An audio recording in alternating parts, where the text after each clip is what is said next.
Let's take a look at some information and charts on Bitcoin for Brave New Coin. So a lot's been happening over the past few weeks, and we see that in the metrics, the on-chain metrics, things like block times, hash rate. It's one thing to hear about things going on in China, but to understand and see what's going on chain doesn't always match what you're hearing. But when you see block times all over the place, which they've been 15 minutes, they've been 8 minutes, this points to hash rate varying wildly in between the difficulty adjustments.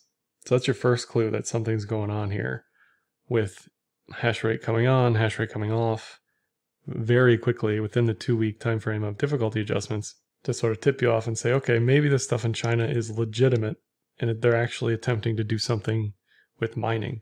If we look at the hash rate, which is just an estimation on a daily basis of what's going on in the calculation, and we look at the difficulty, which is a actual value every couple weeks, you can see difficulty recovered pretty decently from the April low to a new all-time high, and then got rugged all the way down again to its current lows in late May, early June. And if we look at the timestamps of what happened in May, we were told something to do with a flood in one of the mining regions caused this issue, which may or may not have been true.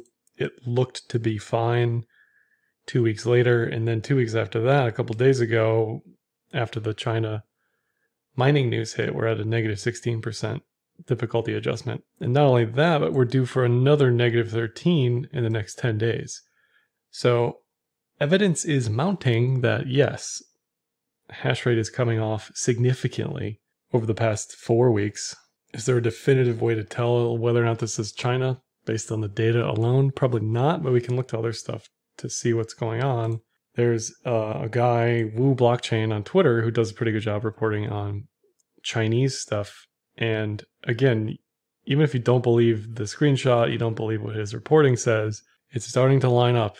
Here he's saying that the secondhand market for ASICs is seeing a lot of influx of selling, mostly from Inner Mongolia, Sichuan, the places where they allegedly are cracking down on mining the most. So take that for what you will, but that's what we're seeing, right? I mean, it lines up with the data. If we look at the ASICs available, though, there's still plenty of ASICs even recently released that at 4 cents per kilowatt hour are still in mega profitability. So if the Chinese miners could mine, they definitely would. They aren't dropping off hash rate because it's not profitable to mine. It looks like they're likely dropping off hash rate because the government is telling them they have to, right? So if we keep going with transaction, on-chain metrics rather, transaction counts way down, and it's hard to know anymore how bearish or bullish this picture even is because of things like SegWit and batching, and looking at active addresses still cruising at all-time highs. To me, transaction counts for BTC are becoming less and less relevant at any given point in time, not just because they're going down. I'm not just putting my head in the sand saying this looks ultra bearish, right? We haven't seen transaction counts this low since September 2018. And the interesting part about this influx in transactions post 2017 all-time highs was mainly due to Veriblock. I'm not going to go into what that is and explain it, but a service that uses BTC, basically, the chain for transactions. And even now, the transaction count, the total is only 2.5%. So this isn't even Veriblock transactions, they're going to save this, is basically what I'm saying. This could go substantially lower and not necessarily mean much of anything. Transaction values are at all-time highs, even though price is down significantly from all-time highs. So we're seeing fewer transactions that are larger by the looks of it. And if we look at the block size, this is on a daily basis, that's why it looks kind of messy, but in the line chart here, average block size per day just hit an all-time high of 1.5 megabytes. No, but I don't see anybody talking about that, but that is incredibly bullish to me relative to the transaction data. Fees had spiked way up. They've come down again. Daily fees exceeded the 2017 average fee. And I didn't really see too many people complaining about that, but very clearly it was real. If we take a weekly average here, again, fees way down. So things like block size make more sense to me to look at rather than transaction counts and things like active addresses. If we're seeing everything dip lower, then I get more concerned that no one's using the chain, right? That's a concern for any blockchain. If you see less on-chain activity, it's generally bearish, right? So to see block sizes still holding high looks bullish to me. If we look at the BTC mempool by count, so this is number of transactions that are pending, we're sub 25K. All of that mempool glut has been cleared transaction-wise. So that explains the recent drop in fees. But again, active addresses still above 1 million, really at 2017 levels still. Now, if these continue to drop off, then I get concerned, more so than transaction counts, because ultimately that means there's less maybe individuals using the network, but the way exchanges batch and move things around these days, it's hard to even know how significant drop-offs in active addresses are. The line here is NVT, inverse metric of economic utility, and NVT is currently at its lowest level since basically Corona March, which means we're seeing an increase in on-chain activity relative to market cap. So as price pulls way back, but on-chain activity remains or increases based on the average transaction values, you're going to see NVT drop way off like this. MVRV, another one of these inverse metrics relative to on-chain activity, has dropped way down again. Previously, the highs were 3.5 and 5+. So we didn't even get above 3. And we've pulled way back. Buy zone for MVRV is below 1. So we've got a ways to go. But we pulled back from basically 3 to 1.5. So it's a 50% drop in MVRV. And if we pop on price in the line here, you can see how price has looked at these relative lows, how it's looked since January. So we're almost back to October 2020 MVRV levels. We've kind of reset the entire trend on this metric alone. So there's better upside based on MVRV. Not saying we will just magically reverse from here, but upside is 3+, downside is sub 1. So I guess you can take that for what you will as far as the risk reward profile based on MVRV, but it's sitting in a better spot as an oscillator for higher highs than it was in March a few months ago, certainly. Puel multiple is based on coin issuance, daily coin issuance today versus where it's been over the past year. Again, this is way down relative to price. You can see how we got overheated in 2017, how we didn't exactly get overheated here, and we didn't exceed the danger zone levels. None of these metrics really told you to get out up here relative to historic exits if you're using these as oscillators. If you're just looking for buy zones and sell zones, we didn't actually hit the sell zone here. We didn't actually hit the sell zone in July 2019 either. We did hit the buy zone in Corona March. So if we do hit lower lows, if we go sub 20K, these are the things I'm going to be looking at. I'm going to be looking at Puel. I'm going to be looking at MVRV and MVT as well. Something else to pay attention to when we sell off significantly is who's selling, right? And no matter kind of which way you slice it, it looks like short-term holders, short-term sellers, short-term buyers, however you want to view that, got obliterated because they realized a bunch of losses. Anybody who got in over the past 3 months, let's say, now this chart doesn't show that specifically, but a lot of new buyers realized massive losses. This is another one of those charts. This is Unchained Capital's UTXO chart from Glassnodes. And basically it says at each all-time high previously, we saw a 50% movement in coins that were less than 6 months, or moved in the prior 6 months rather. And we didn't see that here this time. If let's say this is the high for the next 4 years, I don't know. We didn't see what we saw the previous 4 times. So again, this is another metric I'll be watching going forward if we do actually go for highs sometime later this year or a year and a half from now. And here's another random one, just another way to think of like Bitcoin days destroyed or long-term holders selling. This is Casicious Coin's redemption chart. And you can see when they were created in basically, Stone Ages, 2011, and how they've slowly been redeemed over time. But even in this past 2 months, we haven't really seen a massive spike in Casicious Coin's redemptions. We've seen spikes in January relative to all of 2018, 2019, but not massive spikes like we saw in 2017. This again represents long-term holders saying it's time to get out. Didn't see that here. We did not see spikes in Bitcoin days destroyed like we had been in the past. Something else to watch is the OTC retail volumes, which maybe have become less important as we're getting more exchanges worldwide. But this is Paxful and local Bitcoins BTC volume. And really since January, this has continued to slowly slope downward, and not something you want to see if we're bullish. You don't want to see anything slope down, right? So if we do regain some levels in price, you expect this to begin to regain some highs. Now it's a loose metric, but it's something to look at. If you're looking for just a macro sentiment check, even in Latin America, which historically has had extremely high sort of OTC volume, has dropped off. Exchange reserves look like, in the line here, the red line, look like they've hit a low, at least temporarily, and we're seeing an influx of coins once again. Now you have to trust that CryptoQuant data is accurate and they're looking at the right stuff, because CryptoQuant, Glassnodes, all these websites will tell you different stuff. But this is certainly less bullish than watching reserves dwindle, especially when we're sitting at lows. If we continue to see an influx of reserves, the expectation is price goes lower. That's just the expectation. This does exclude custody as far as I know. So this isn't like new custody wallets from institutions or anything like that.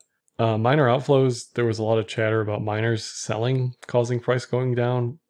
I mean, we saw a small spike in miner wallet outflows, but in the grand scheme of things, it wasn't anything to even think about. What could have been the case is that there just was already momentum to the downside, and we saw a slight uptick in miner selling, and that obviously doesn't help when we're already just free falling, right?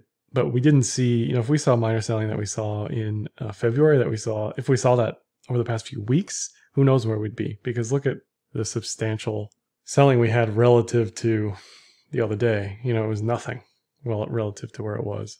Something else in the periphery to watch is Grayscale's GBTC discount. Ideally, this holds above 0, but if it's negative, it's also a sentiment check for sort of institutional buyers relative to what's being cashed out. And as long as this holds negative, it's hard to be ultra bullish on BTC. Even the ETH product is negative 4%. Google Trends down slightly from multi-month highs, multi-year highs. So again, all this kind of makes sense. It all kind of lines up. Hash rate's getting sloshed around, regulatory stuff, transactions slowing down, active addresses slowing down. It doesn't look like it's the end of the world, but it certainly looks less bullish than it did a few weeks ago. If we flip to technicals, this is the 2-year MA multiplier. So this is the green line that is the 730 MA, which is the 2-year MA. The red line is 5 times that. Historically, the buy zone has been below the 2-year MA, and the sell zone has been above 5 times the 2-year MA. And you can see we got close to it a few weeks ago, but we didn't actually exceed the 5x multiple of the 2-year moving average. And right now, we're not at the midline, we're not at the buy zone, we're kind of in this middle ground, no man's land. And a lot of these trend metrics don't line up anymore. MACD's all over the place, daily clouds all over the place, weekly RSI is all over the place. The weekly 20 SMA we're below for the first time since Corona March drop. I mean, there's all sorts of things that we need to regain to be sure that we're bullish again. We're setting up for a 5200 bear cross on the daily. Now the daily RSI has started to bounce, but it still has this droop to it that you don't want to see if you're bullish. We saw the same thing in April to October 2019. This just downward trajectory for RSI. Bitfinex longs look to be near an all-time high and definitely at a notional all-time high, whereas shorts are extremely low. So that worries me because we're setting up for a long squeeze here if we do get lower lows. If we get lower lows, I like I like this yearly pivot at 22 or 20, whatever it is. I like the previous accumulation area from 17 to 20. But if we break lower lows, we're going to be breaking all sorts of stuff. We're going to be breaking this median line on this pitchfork, and that says we're going to start delving into the lower half of the pitchfork. Like I already said, this 5200 cross is probably going to be bearish in the next week or two. And the next yearly pivot down is significantly lower. So definitely would want to watch out for that. Here's the alligator fractal giving you short entries below 33.3 and giving you short trailing stop loss currently at 48. So we're still definitely bearish on the low time frame MAs. This doesn't scream go long. This says be prepared to get short and don't even think about going long until this flips bullish again. Same thing with the cloud, definitely below the cloud. So we're below the cloud, we're below the 200, we're below the alligator, we're below the 20-week SMA. Hard to be bullish mid to long term when you see stuff like that. Now, am I expecting a mean reversion to somewhere around 45? Yes, which would also fit the cloud. The 200-day moving average is around 42K, so that's certainly a level to watch. But ultimately, I don't think we blast through the cloud to the upside on the first try.